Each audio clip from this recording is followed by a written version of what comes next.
بکرے کو لٹانے کے بعد فوراً ذبح کر دیا جائے. پتہ چلا کہ بکرے کو لٹا دیے، پیراں پکڑ لیے، اس کے بعد بول رہے ہیں ماموں آنا ہے، چچا آنا ہے، خالہ دیکھنا ہے، کھڑکی میں سے دیکھ رہے ہیں، ذرا ہٹو. یہ سب نہیں ہونا چاہیے. پہلے سب کو بلا لیں، جس کو بھی بلانا ہے پہلے بلا لیں. رب اشرح لي صدري ويسر لي أمري واحلل عقدة من لساني يفقه قولي. اللهم صل على محمد وعلى آل محمد كما صليت على إبراهيم وعلى آل إبراهيم إنك حميد مجيد. اللهم بارك على محمد وعلى آل محمد كما باركت على إبراهيم وعلى آل إبراهيم إنك حميد مجيد.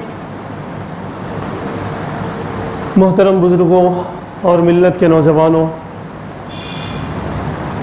آج کے خطاب میں انشاءاللہ بقرعید کے موقع پر کچھ چیزیں ایسی ہیں جن کو کرنا چاہیے لیکن ہم نہیں کر پاتے، ان کو ذکر کرنے کی کوشش کروں گا. اور کچھ چیزیں ایسی ہیں جو نہیں ہونا چاہیے لیکن ہر عید میں، عید قرباں میں، بقرعید میں وہ چیزیں ہو جاتی ہیں. ان کو بھی میں ذکر کرنے کی کوشش کروں گا تاکہ وہ چیزیں جو چھوٹ رہی ہیں، جو سنت ہیں، جو مستحبات ہیں، جو آداب ہیں اور جو ضروری ہیں وہ چھوٹ رہے ہیں، وہ چھوٹنے نہ پائے. اور کچھ ایسی چیزیں، کچھ ایسے رواج جو نہیں ہونا چاہیے لیکن ہر بقرعید میں ہمارے درمیان وہ ہو رہے ہیں، انشاءاللہ اس کو ذکر کرنے کی کوشش کروں گا. سب سے پہلے میں یہ بتا دوں کہ 9 ذی الحجہ کو جو یوم عرفہ کہلاتا ہے، اس دن کی بڑی فضیلت حدیث مبارکہ میں آئی ہے. اور نبی پاک صلی اللہ علیہ وسلم نے عبادتوں کا اور روزے کا اور رات میں جاگ کر عبادت کرنے کا اللہ کے رسول صلی اللہ علیہ وسلم نے بہت اہتمام فرمایا ہے. اس لیے ہمیں 9 ذی الحجہ کا روزہ کسی بھی حال میں چھوڑنا نہیں ہے. یہ ہمارے لیے گولڈن اپارچونٹی ہے، یہ اچھا چانس ہمارے لیے ہے. ہمیں چاہیے کہ ہم 9 ذی الحجہ کو روزہ رکھیں اور اپنے گھر والوں کو بھی روزہ رکھنے کا ہم جو ہے مشورہ دیں اور ان سے بھی رکھوائیں.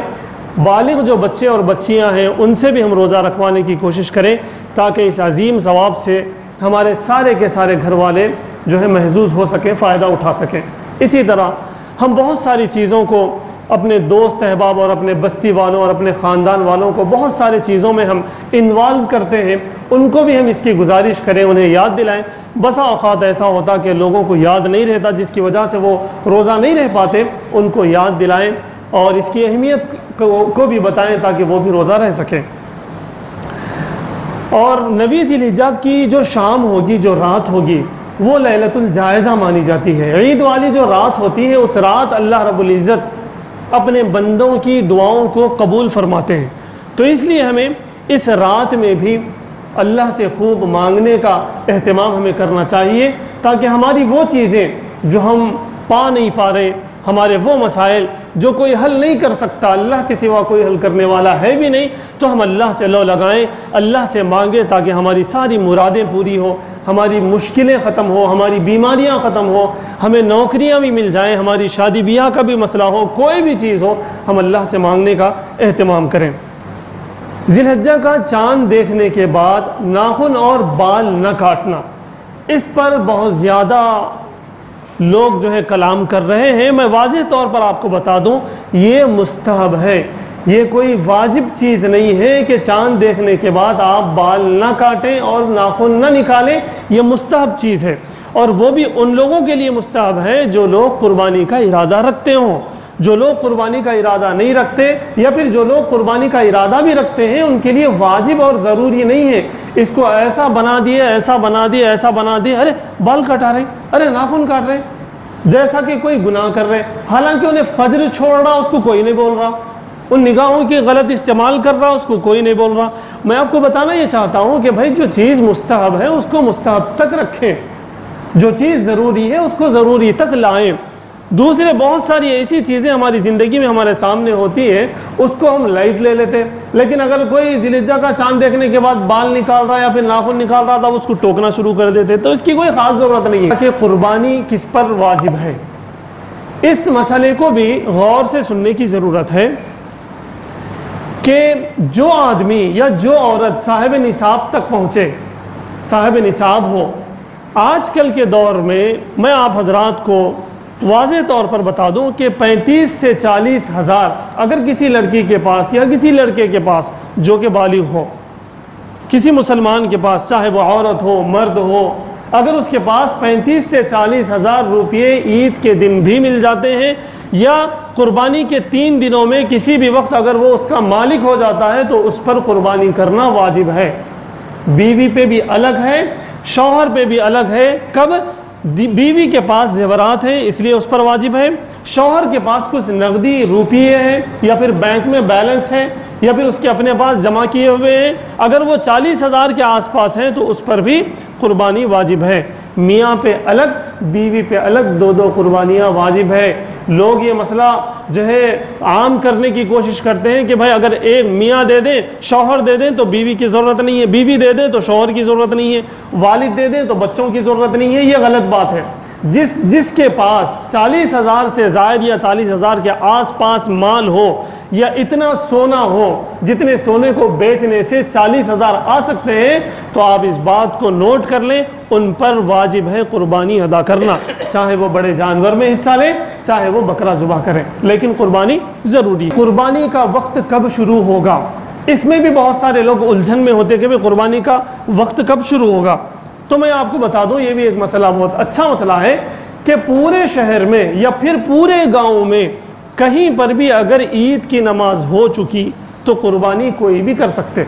میں قربانی کرنا چاہتا ہوں، میں نے ابھی نماز ادا نہیں کی، لیکن میرے گاؤں میں یا میرے شہر میں ایک جگہ کیا ہو گیا ہے، نماز ہو گئی ہے، عید کی نماز ہو گئی ہے، تو پھر جائز ہے قربانی ادا کرنا۔ لیکن اچھا یہی ہے کہ ہم بھی نماز پڑھ لیں، جلد سے جلد جتنا ہو سکے ہم بھی نماز پڑھ لیں، پھر نماز پڑھنے کے بعد قربانی دیں، ذبح کریں۔ لیکن بہت سارے لوگ تھوڑا سا پریشان ہوتے کہ بھائی فلاں جگہ ہم حصہ دے دیے، لیکن انہوں کب ذبح کریں نہیں معلوم، پتہ چلا 7 بجے انہوں نماز پڑھ لیے بھی ذبح بھی کر لیے جبکہ ہم نماز نہیں پڑھے تھے۔ تو میں آپ کو واضح طور پر بتا دوں کہ اس سے کوئی فرق پڑنے والا نہیں ہے۔ جہاں پر جانور ہے وہاں پر نماز ہونا ضروری ہے۔ اس علاقے میں نماز ہو گئی تو اس کے بعد قربانی چاہے وہ جہاں ہو اس کی قربانی دینا جائز ہے۔ اور گاؤں کا مسئلہ یہ ہے، اگر کوئی گاؤں کے ہیں یا پھر گاؤں کے کوئی احباب آپ کو فون کر لیں، پوچھ لیں، تو ان کو بھی آپ یہ مسئلہ بتا سکتے ہیں کہ گاؤں والوں کے لیے اشراق کا وقت شروع ہونا ضروری ہے۔ ان کے گاؤں میں عید کی نماز نہیں ہوتی اور وہ انتظار کر رہے کہ بھائی کیسے ہم کریں، تو ان کے لیے مسئلہ یہ ہے کہ اشراق کا وقت شروع ہو گیا تو قربانی کا وقت ان کے لیے شروع ہو گیا۔ دوسرے گاؤں اور دوسرے شہروں میں اگر ایک بھی جگہ نماز ہو گئی، عید کی نماز ہو گئی تو قربانی دینا جائز ہوگا۔ آگے میں آپ کو بتا دوں کہ ہم لوگ ہر سال عید قربانی ہم دے رہے اور جانور لا رہے، کسی بھی طرح کا جانور ہو، لیکن کچھ ایسی چیزیں ہیں جن کی وجہ سے ہمیں بھی پریشانی ہے، جانور کو بھی پریشانی ہے، بکرے کو بھی پریشانی ہے، پڑوسیوں کو بھی پریشانی ہے، گلی والوں کو بھی پریشانی ہے، راستے سے گزرنے والوں کے لیے بھی پریشانی ہے۔ میں آپ کو بتا دوں، اللہ کے رسول صلی اللہ علیہ وسلم نے ارشاد فرمایا، المسلم من سلم المسلمون الانسان، مسلمان وہ ہے جو جس کی زبان سے اور ہاتھ سے اور اس کی کسی بھی حرکت سے کسی بھی انسان کو تکلیف نہ ہو، وہ اصل مومن ہے۔ لیکن ہو رہا کیا، بکرا لا کے راستے میں باندھ دے رہے، بکرا لا کے آنگن میں ایسا باندھ رہے کہ بھائی بازو والوں کو بھی پریشانی ہو رہی، آنے جانے والوں کو بھی پریشانی ہو رہی۔ اس لیے میں یہ نوٹ بنا کر لایا ہوں کہ بکرے کو ایسی جگہ پر باندھیں، بکرے کو ایسی جگہ پر ہم رکھیں جس سے کسی کو بھی تکلیف نہ ہو، اس پر دھیان دینے کی ضرورت ہے۔ اللہ کے رسول صلی اللہ علیہ وسلم نے ارشاد فرمایا کہ کسی مسلمان کو تکلیف دینا یہ بالکل حرام ہے، ناجائز چیز ہے، جائز نہیں ہے۔ اللہ کے رسول صلی اللہ علیہ وسلم کو پسند نہیں ہے کہ کسی انسان کو کیا کسی جانور کو بھی تکلیف ہو۔ اور میں آپ کو بتا دوں کہ قربانی کے جانوروں کا احترام کرنے کی ضرورت ہے، ان کی عزت کرنے کی ضرورت ہے، ان جانوروں کو ایسا تیسا باندھنے کی اجازت نہیں ہے، احترام کیا جائے اور ایسی جگہ پر باندھیں جس سے نہ ہمارے پڑوسیوں کو تکلیف ہو، نہ آنے جانے والوں کو تکلیف ہو، اور نہ خود اس بکرے کو یا اس جانور کو تکلیف ہو۔ اس کا اہتمام کرنا بہت زیادہ ضروری ہے۔ ایک اور بات بھی ہم ذہن میں رکھیں، قربانی کا جو جانور ہم 1 دن 2 دن 3 دن یا چند گھنٹے یا 1 دن رات میں ہم لا رہے ہیں، تب بھی اس کی خدمت کی جائے، قربانی کے جانور کو احترام سے دیکھا جائے اور اس کی خدمت کی جائے، یہ بھی ضروری ہے۔ قربانی کا مطلب یہ نہیں کہ بھائی لا لیے اور ذبح کر دیے اور گوشت کھا لیے، اس کی روح کو سمجھنے کی ضرورت ہے۔ ہمارے جو بچے ہیں گھروں میں، جو ہماری عورتیں ہیں، ان کو بھی بات بتائی جائے کہ قربانی کا جو جانور ہے اس کی خدمت کی جائے، تاکہ اس سے انسیت ہو، اس سے محبت ہو، اس سے پیار ہو جائے، اور اس کے بعد ہم اس کو ذبح کریں۔ کیا آپ نہیں جانتے کہ یہ جو قربانی کا جو عمل ہے یہ کس لیے ہے؟ یہ اس لیے ہے کہ حضرت ابراہیم علیہ السلام نے اپنے لخت جگر کو، اپنے فرزند ارجمند کو، ایسے فرزند نہیں تھے جو نافرمان تھے، ایسے فرزند نہیں تھے جن کو گھر سے باہر کر دیا گیا تھا، ایسے فرزند نہیں تھے جن پر کھانا بند کر دیا گیا تھا، بلکہ وہ ایسے فرزند تھے جو جیسے ہی والد محترم کا حکم ہوتا اس کو بجا لاتے۔ وہ فرمانبردار تھے، وہ بڑے خوبصورت تھے، وہ بڑے عقل مند تھے، سب کچھ تھا۔ اس کے باوجود اللہ کا جب حکم ہوا تو حضرت ابراہیم علیہ السلام نے ان کو ذبح کرنے کے لیے لے کر چلے گئے اور ذبح کرنا شروع کر دیے۔ تو اسی کی یہ سنت ہے۔ تو ہم جس بکرے کو لائیں گے اس سے ہمیں انسیت ہو، ہمیں اس سے محبت ہو، ہمیں کچھ لگے، ہم اس کی روزانہ خدمت کریں، جو وہاں پر غلاظت کرتا ہے اس کو جھاڑیں، اس کو پانی رکھیں، اس کو چارہ ڈالیں، اس سے محبت کریں، اس کو خوب دیکھیں، اس کی خدمت کریں۔ میں یہ بتانا چاہتا ہوں کہ اس کو اور ہمارے کو کچھ اٹیچمنٹ ہو، اس کے بعد پھر اگلے دن عید کے دن ہم اس کو ذبح کریں تو کچھ تو محبت پر چھری چلے، کچھ تو چلے۔ اس لیے ہمیں چاہیے کہ ہم قربانی کا جو جانور ہوگا اس کی ہم خدمت کریں۔ اور آگے میں بتا دوں کہ قربانی کا جو جانور ہم لائیں گے تو حلال پیسوں سے لانے کی کوشش کریں، بالکل صاف ستھرا ہمارا مال ہو، پیسہ ہو۔ اگر کہیں سے ہمیں ایسا ویسا مال بھی آتا، ہم نہ چاہتے ہوئے یا چاہتے ہوئے آتا ہو، تو میری آپ حضرات سے گزارش ہے کہ جس طرح ہم بے عیب جانور دیکھتے، یعنی کہ کسی بھی طرح کی خرابی جانور میں نہ ہو، یہ دیکھ کے ہم لاتے، تو اسی طرح سے جو نوٹ ہم دے رہے ہوں اس میں بھی کسی بھی طرح کی خرابی نہ ہو۔ آپ یہ سمجھیں گے کہ بھائی اے ٹی ایم سے نئے نئے کڑک کڑک نوٹاں لے جا کے دیں گے، ایسا نہیں ہے۔ خرابی کا مطلب یہ ہے ان نوٹوں میں کہ وہ حرام کا شائبہ بھی اس میں نہ ہو، کسی بھی طرح کا جھول اس پیسے میں نہ ہو، کسی کو دھوکہ دے کے یا کسی کا کہیں قبضہ کر کے یا کسی کا حق مار کے پیسے کمائے ہوئے نہ ہو، بلکہ وہ محنت کی کمائی ہو، جائز کمائی ہو۔ ایسی کمائی سے کم ہم کیا کریں؟ قربانی کرنے کی کوشش کریں۔ آگے میں آپ کو بتا دوں کہ جب قربانی کے لیے ہم لے کر جائیں گے جانور کو، بکرے کو، تو اس کو احترام سے لے جائیں۔ پتہ چلا ایک پیر پکڑ کے گھسیٹ کے لے جا رہے، یہ بھی قربانی کے جانور کی بے حرمتی ہے، اس کا بھی احترام کریں۔ قربانی کے جانور کی عزت ہمارے لیے ضرور ہے۔ نبی پاک صلی اللہ علیہ وسلم کے دور میں جو بھی جانور قربانی کا ہوتا تھا اس کے گلے میں ایک طوق ڈال دیا جاتا تھا، ایک نشانی ڈال دی جاتی تھی، سب لوگ اس کا احترام کرتے تھے، اس کو کھانا دیتے تھے، پانی دیتے تھے، اس کو بھگاتے نہیں تھے، اس کا احترام کرتے تھے کہ بھئی یہ قربانی کا جانور ہے۔ تو ہمیں پتہ چلتا ہے اس عمل سے سرکار دو عالم صلی اللہ علیہ وسلم کے زمانے کے کہ ہمیں قربانی کے جانور کا احترام کرنا چاہیے۔ ہاں بھائی قصاب پکڑ کے کھینچ رہا، بولے تو قصاب آپ کا نوکر ہے، آپ قصاب کو بولیے، آپ وارننگ دیجئے، کسی بھی طرح کی کوئی بدتمیزی نہیں ہوگی، آپ کا نوکر ہے وہ، آپ جیسا بولیں گے وہ ویسا کریں گا۔ اس لیے آپ سے گزارش ہے کہ قربانی کے جانور کو کیسا بولے ویسا پکڑ کے کھینچ رہے، پیر پکڑ کے کھینچ رہے، ایسا نہ کیا جائے، بلکہ اس کو بھگانا پڑ رہا، ٹھیک ہے، اس کا طریقہ رہتا، اس طریقے سے اس کو لایا جائے اور ذبح کیا جائے۔ اس بات کا بھی خیال رکھیں کہ کسی بھی جانور کو دوسرے زندہ جانور کے سامنے ذبح نہ کریں، اسے تکلیف ہوگی، وہ بدک جائے گا، آپ کا نقصان بھی ہو سکتا ہے، وہ وہاں سے بھاگنے کی کوشش کرے گا جس کی وجہ سے آپ کا نقصان بھی ہو سکتا۔ اور انسانیت کا معاملہ یہ ہے، قربانی کے یہ آداب میں سے ہے کہ کوئی بھی جانور کو سامنے ذبح نہ کریں، کسی آڑ میں لے کر جائیں، اس کے بعد اس کو ذبح کریں، اس کا پورا پتم ہونے کے بعد، پوری کٹنگ ہونے کے بعد پھر دوسرے کو لائیں، یا پھر کچھ ایسا پردہ رکھیں۔ بہت سارے لوگ کرتے بھائی ایک بیڈ شیٹ پکڑ دیتے، ایک کو ذبح کرنے کے بعد پھر اس کو ذبح کرتے۔ اس کا اہتمام کرنے کی ضرورت ہے۔ کچھ جگہ پر ایسا نہیں ہوتا، کیسا بولے ویسا معاملہ کرتے، اس کی اجازت بالکل بھی نہیں ہے۔ بکرے کو لٹانے کے بعد فوراً ذبح کر دیا جائے۔ پتہ چلا کہ بھائی بکرے کو لٹا دیے، پیراں پکڑ لیے، اس کے بعد بول رہے ماموں آنا ہے، چچا آنا ہے، خالہ دیکھنا ہے، کھڑکی میں سے دیکھ رہے ہیں، ذرا ہٹو، یہ سب نہیں ہونا چاہیے۔ پہلے سب کو بلا لیں، جس کو بھی بلانا ہے پہلے بلا لیں۔ یہ بات عام ہوئی ہے کہ بھائی جس کی قربانی ہو رہی ہے انہوں سامنے رہنا چاہیے، رہے تو بھی چلتا، نہیں رہے تو بھی چلتا، نام لے لیے بس ہے، دعا پڑھ کے نام لینے کی ضرورت ہے۔ ورنہ تو میں آپ کو اس طرف توجہ دلانا چاہتا ہوں کہ بھائی بکرے کو لٹانے کے بعد زیادہ انتظار نہ کریں، اس کی ہیبت زیادہ نہ بڑھائیں، اس کو پریشان نہ کریں، وہ آپ کے جنت میں جانے کا ذریعہ ہے، اس کو پریشان کرنے کی ضرورت نہیں ہے۔ آداب میں سے یہ ہے، قربانی کے احترام میں سے یہ ہے کہ اس کو لٹانے کے فوراً بعد ذبح کر دیا جائے۔ ایک اور پوائنٹ کی طرف میں آپ حضرات کی توجہ لے جانا چاہتا ہوں کہ چھری تیز رکھیں، 1 سے 4 مرتبہ پوچھیں، قصاب کو 3 مرتبہ نہیں 10 مرتبہ پوچھ لیں، چھری تیز ہے نہیں ہے، اگر ایک بار میں نہیں کٹا تو تیرے 100 روپے میں کاٹ دیتا ہوں، سیدھی سیدھی بات ہے۔ قربانی کے جانور کو ذبح کرتے وقت بھی کسی طرح کی تکلیف نہیں ہونی چاہیے، اس طرف ہمارا دھیان نہیں جاتا۔ ہم سمجھتے کہ بھائی قصاب جو ہے تیز چھری لا لیا ہوں گا، آپ بولیے کہ تیرے 100 روپے کٹ جاتے، پھر تیز کر کے دیتا ہوں، اور یہ ضروری ہے اس لیے کہ اسلام کے جو بھی احکامات ہوتے ہیں ان احکامات کے اندر پاکیزگی ہے، صفائی ہے۔ ذبح اگر اسلامی طریقے سے ہوگا اور ذبح جو ہے تیز چھرے سے یا تیز چاقو سے ہوگا تو اس جانور کو زیادہ تکلیف نہیں ہوگی۔ اگر اس کو رگڑنے کی کوشش کریں گے تو پھر اس کو تکلیف ہوگی، جو کہ اسلام میں جائز نہیں ہے۔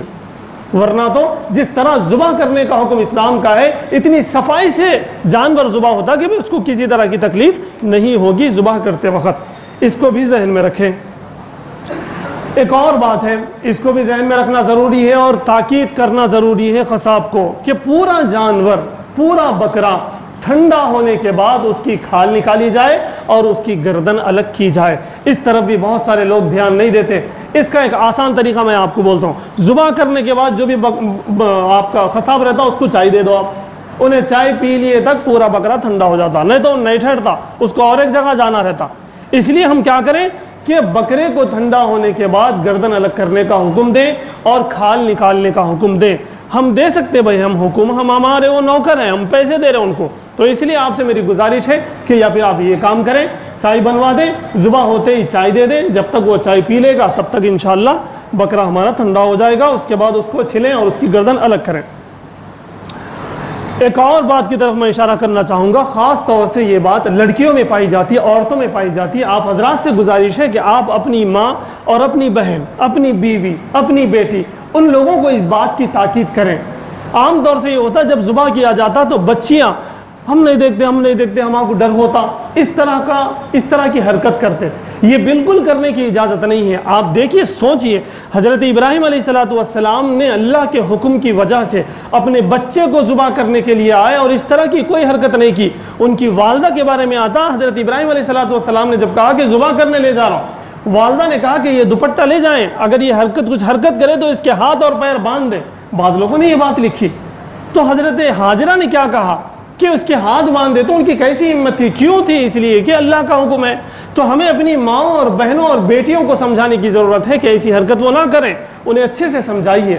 ان کا اگر بکرا ذبح ہو رہا ہو تو انہیں دیکھنا چاہیے، انہیں ہمت رکھنی چاہیے، انہیں محبت ہے، ان کو من نہیں کر رہا کہ بکرا ذبح کیا جائے، لیکن اللہ کا حکم ہے اس لیے میں ذبح کر رہی ہوں، یہ ان کا احساس ہو۔ یہ اسلامی طریقہ ہے، یہ اسلامی کانسیپٹ ہے۔ یہ نہیں ہے کہ بھائی آگے جا کے اندر بیٹھ جا رہے اور بول رہے ہم نہیں دیکھ سکتے، ہم کو چکر آتی، یہ سب نہیں چلتا۔ اللہ کا حکم ہے، اس لیے آپ کو دیکھنا پڑے گا اور آپ کو برداشت کرنا پڑے گا۔ اسی لیے ذبح کیا جا رہا تاکہ آپ اور قربانیاں دے سکیں، آپ وقت کی قربانی دے سکیں، پیسے کی قربانی دے سکیں، تمام قربانیاں دے سکیں۔ اس لیے یہ آپ کے لیے یہ ایونٹ ہے کہ اب ذبح ہو گیا، سب کچھ ہو گیا، اس کے بعد بھی کچھ چیزیں ہیں جو چیزیں ہمارے نہیں ہونا چاہیے وہ ہوتے ہیں۔ تو دیکھیے، گوشت میں 3 حصے کرنا مستحب ہے، واجب نہیں ہے۔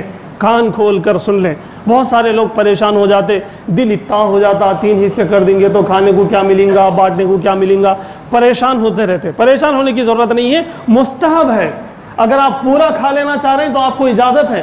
اللہ کے پاس صرف قربانی آپ کس نیت سے کر رہے ہیں وہ پہنچنے والا ہے. غربا کو آپ پورا دینا چاہ رہے ہیں, آپ کو اجازت ہے. رشتہ داروں میں پورا تقسیم کرنا چاہ رہے ہیں, وہ آپ کو اجازت ہے. میں بھی بتاؤں گا کہ تقسیم بھی کیسی ہونا چاہیے. لیکن حصے اگر آپ 3 نہیں کر سک رہے آپ کے بکرے کے, تو آپ پریشان ہونے کی ضرورت نہیں ہے. وہ مستحب عمل ہے, کوئی واجب اور لازم اور ضروری نہیں ہے. یہ ذہن میں رکھیں. اگر 3 حصے کر کے تقسیم کر رہے تو بہت اچھی بات ہے, اس لیے کہ مستحب چیز پہ عمل کرنا چاہیے. اگر نہیں ہو سک رہا تو بھی ٹینشن لینے کی ضرورت نہیں ہے. انشاءاللہ نیت اگر آپ کی اچھی ہوگی تو قربانی قبول ہو جائے گی. اب دیکھیے اگلا یہ پوائنٹ ہے, اس پر آپ غور کریں, ٹھنڈے دل سے سوچیں اور دماغ سے سوچیں, سوچ کر عمل کرنے کی کوشش کریں اور اس بات کو پھیلانے کی بھی کوشش کریں. یہ بات ہے کہ گوشت کی تقسیم ہم کیسے کریں. یہ تو الگ بات ہے کہ وہ 3 حصے کر رہے ہیں نہیں کر رہے ہیں, آپ وہ مستحب ہے. کچھ گوشت آپ نکالے تقسیم کرنے کے لیے, تو ہم کیا کر رہے, چھوٹے چھوٹے پاکیزہ بنا رہے, بنا کے جو ہے پورے محلے میں بھیج رہے, پورے خاندان میں بھیج رہے. بسا اوقات ایسا ہو رہا ہم بھیجے سو پاکٹ ہمارے کو آ جا رہی, ایسا گھوم کے پورے محلے میں پھر ہمارے کو ہماری پاکٹ آ جا رہی. تو میں ہر بقرعید کے موقع پہ یہ مشورہ دینے کی کوشش کرتا ہوں, کہ یہ حل بتانے کی کوشش کرتا ہوں کہ بھائی آپ تھوڑا تھوڑا گوشت مت بھیجیے. آپ 1 کلو 2 کلو 1.5 کلو ایسے گھروں کی آپ پہلے سے لسٹ بنا لیجئے جن کے پاس جو ہے کبھی گوشت پہنچتا ہی نہیں. بہت سارے گھر آپ کے بستی میں, بہت سارے گھر آپ کے خاندان میں ایسے ہیں جو لوگ سال بھر بھی بکرے کا گوشت نہیں خریدتے. میں آپ کو یہ بتا دوں اور بڑی شرمندگی سے بتا دوں کہ کچھ لوگ ایسے بھی ہماری بستیوں میں اور ہمارے خاندانوں میں ہیں جو بقرعید کے دن بھی چکن بنا کے کھاتے. ان کے پاس اتنے پیسے نہیں ہیں کہ وہ بکرے کا گوشت خرید سکیں. تو میں آپ کو بتانا یہ چاہتا ہوں کہ ہمارے پاس پہلے سے ایک لسٹ ہو, اس لسٹ میں ان لوگوں کے نام ہوں, ان دوستوں کے نام ہوں, بستی کے ان لوگوں کا نام ہو جن کے پاس غربت زیادہ ہے. ان کی ہم لسٹ بنا لیں, 4 5 10 جتنی بھی ہم بنا لیں. پھر ہمارا بکرا کٹنے کے بعد 1 کلو 1.5 کلو 2 کلو ان کو دے دیں. چھوٹے چھوٹے پاکیزہ بنا کے ویسٹ مت کریے. آپ کے پاس چھوٹے چھوٹے پاکیزوں کا گوشت آتا, آپ کو کتنی الجھن ہوتی, کیا ہے بھائی یہ پتہ بھی نہیں چل رہا کون سا آئے گی, کیا کرنا ہے اس کا. الجھن ایسی ہی دوسروں کو بھی ہوتی اور وہ کوئی فائدہ نہیں. اور بعض غریب گھرانے ایسے ہیں جو انتظار کرتے رہتے کہ بھئی ابھی 1 پاکٹ آئی, ابھی 2 آئبات بنائیں گے, ابھی 3 آئبات بنائیں گے, ابھی 4 آئبات بنائیں گے. وہ لوگ انتظار کرتے رہتے. کیوں بھائی, ہماری قوم کے لوگ ہیں, ہمارے محلے کے لوگ ہیں, ہمارے خاندان کے لوگ ہیں, تو ان کو اچھی کوانٹٹی میں پہلے بھیج دیں. ہم لوگ تو یہ اہتمام کرتے, بکرا کٹتے ہی ہمارے پاس لسٹ ہوتی, ان کے پاس جلدی بھیج دیتے. ہمارے گھر میں جس طرح جلدی بن رہا ہمارے قربانی کا گوشت, اس غریب کے گھر میں بھی بن جائے, بھیج دیجئے. پریشانی بھی نہیں ہوتی, 5 6 جگہ لے آ کے دینا رہتا. اس کی ضرورت ہے, وہ بھی خوش ہو جائیں گے, دل سے وہ دعا دیں گے. چھوٹے چھوٹے پاکٹ دیں گے تو کوئی فائدہ ہونے والا نہیں. اچھا, آخری بات میں آپ کو بتا کر اپنی بات ختم کروں گا کہ بکرے کے کسی بھی عضو کو, کسی بھی پارٹ کو چھی میں نہیں کھاتا, میں دیکھتا بھی نہیں, میں چھوتا بھی نہیں, ایسا بولنے کی بھی اجازت نہیں ہے. یہ بات بھی ہماری مائیں اور بہنیں بیٹیاں کرتی ہیں کہ بھئی بوٹی دیکھو تو ایسا بھاگنے کی کوشش کرتے, پایا نہیں چھی تم بولتے. یہ سب کرنے کی ضرورت نہیں ہے, اس لیے کہ اللہ رب العزت نے جس چیز کو حلال کہا ہے اس سے ہم نفرت کرنے کی ہمیں کوئی اجازت نہیں ہے.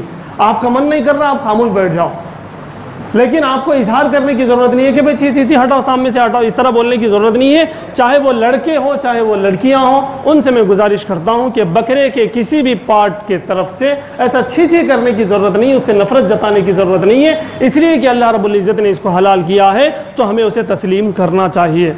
میں سمجھتا ہوں کہ آپ حضرات کے سامنے جو باتیں بتائی گئی ہیں آپ حضرات کو وہ اچھے سے سمجھ میں آئی ہوں گی. اگر آپ حضرات کو کچھ باتیں سمجھ میں نہیں آئے تو انشاءاللہ کچھ دیر میں یہاں رہوں گا, نماز کے بعد آپ مجھ سے پوچھ سکتے ہیں, ورنہ تو آپ سوشل میڈیا پر ہر جگہ ہر پلیٹ فارم پہ میں ہوں, وہاں پر بھی آپ میسج کر سکتے ہیں. انشاءاللہ میں آپ کا جواب دوں گا. آپ